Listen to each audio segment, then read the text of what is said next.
अगर आप time table को बहुत बड़ा बनाते हो तो प्रॉब्लम ये आती है, आप चीज़ों को टालना स्टार्ट करते हो। और टाइम टेबल भी नहीं उसे बोलेंगे, बस आपको टॉपिक अपने लिख लेने हैं कि मुझे मैथ के ये टॉपिक करने हैं या इंग्लिश के ये टॉपिक। तो उसका बेस्ट तरीका ये होता है कि आप पर डे के पेज डिवाइड कर लीजिए बजाय चैप्टर के, क्योंकि प्रॉब्लम अपने टाइम टेबल में ऐड करो।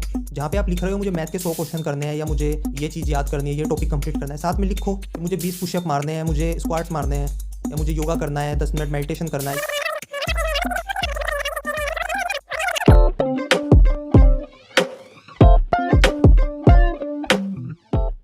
इस वीडियो में हम बात करेंगे कि आप अपनी टू डू लिस्ट या अपने टाइम टेबल को कैसे मेंटेन कर सकते हैं, जिससे आप पे प्रेशर भी ना आए और आपको ये भी ना लगे कि मेरे पास तो अभी बहुत टाइम पड़ा हुआ है। एक मेंटेन रहना बहुत ज़रूरी है। ज़्यादातर स्टूडेंट्स की यही प्रॉब्लम होती है, उनका टाइम टेबल बैलेंस नहीं होता।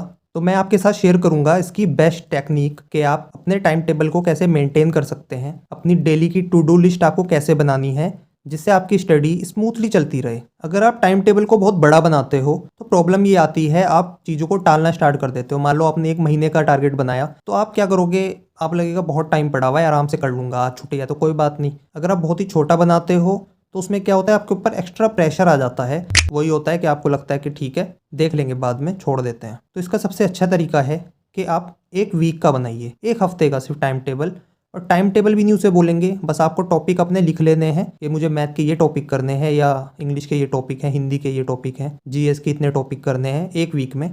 अपना एग्जाम में जितना टाइम है उसी हिसाब से डिवाइड करके आप वीकली बनाइए कि मुझे इतनी चीज़ें करनी है। उसके बाद क्या करना है, उसके बाद जो आपका वीकली जो जितने भी टॉपिक होंगे उनमें से आपको पर डे के हिसाब से बांट लेने हैं। आज मुझे इतने टॉपिक करने हैं, मैथ के इतने क्वेश्चन करने हैं, इतनी वोकैब याद करनी है, जीएस के ये चीज़ें करनी है। जीएस में मैं आपको बोलूँगा, आप जिस भी बुक से पढ़ रहे हो, मान लो आप हिस्ट्री पढ़ रहे हो या ज्योग्राफी पढ़ रहे हो या पॉलिटी, तो उसका बेस्ट तरीका ये होता है कि आप पर डे के पेज डिवाइड कर लीजिए बजाय चैप्टर के, क्योंकि प्रॉब्लम ये है कुछ चैप्टर बहुत छोटे हैं, कुछ बहुत बड़े हैं। तो सबसे अच्छा तरीका होता है जो मैंने आजमाया वो था पेज। आप काउंटिंग रखिए कि 15 पेज डेली के करने हैं या 10 पेज, 5 पेज, जितने भी आपको करने हैं डेली के। इस तरीके से आप रखोगे तो आप पे ज़्यादा प्रेशर नहीं होगा।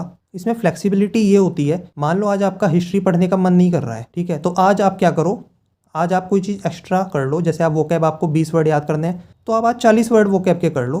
कल के दिन आपका वोकैब की छुट्टी हो जाएगी और आप हिस्ट्री का जो आज का था वो आप कल डबल कर लोगे। तो आपको फ्लेक्सिबिलिटी मिल जाती है थोड़ी सी अपने मन के हिसाब से करने की। क्योंकि कई बार ये होता है, मान लो आप वोकैब कर रहे हो, आपका फोकस अच्छा बन गया और आपने एक साथ ही 60-70 या 100 वोकैब एक साथ याद कर लिया, हिस्ट्री में आपने ज़्यादा पेज पढ़ लिए इंटरेस्ट के हिसाब से, तो वहाँ पे क्या होगा कि आपको फ्लेक्सिबिलिटी मिलती है कि ठीक है मैंने आज हिस्ट्री के इतने पेज कर लिए, अब मैं आगे बाकी सब्जेक्ट जो है उन पे ध्यान दे लूँगा, जो टॉपिक मेरे हैं उनमें मैं कवर कर लूँगा ईजिली। सभी स्टूडेंट्स को मेरी यही सलाह रहती है कि टाइम टेबल को फ्लेक्सिबल बनाओ, आपको इधर उधर कुछ भी करना पड़े तो आपका टाइम वेस्ट ना हो, आप टाइम को मैनेज कर सको, टाइम आपके हाथ में होना चाहिए। इसी तरीके से नोट्स भी फ्लेक्सिबल होने चाहिए, नोट्स में गैप होना चाहिए, हर चैप्टर के बाद या हर टॉपिक के बाद गैप आना चाहिए, जिसमें कल को कोई नया क्वेश्चन बन के आ जाता है या कोई नई डिटेल आपको पता चलती है तो आप वहीं पे ही उसे नोट डाउन कर सकें। ये नहीं है कि आपने बिल्कुल चिपका चिपका के लिख रखा है और फिर लिखने की जगह नहीं हो रही है, फिर आप उसे कहीं और लिख रहे हैं। नोट्स के बारे में किसी और वीडियो में दोबारा बात करेंगे कि नोट्स को फ्लेक्सिबल कैसे बनाना है, लेकिन उसका ईजी वे मैंने आपको बता दिया।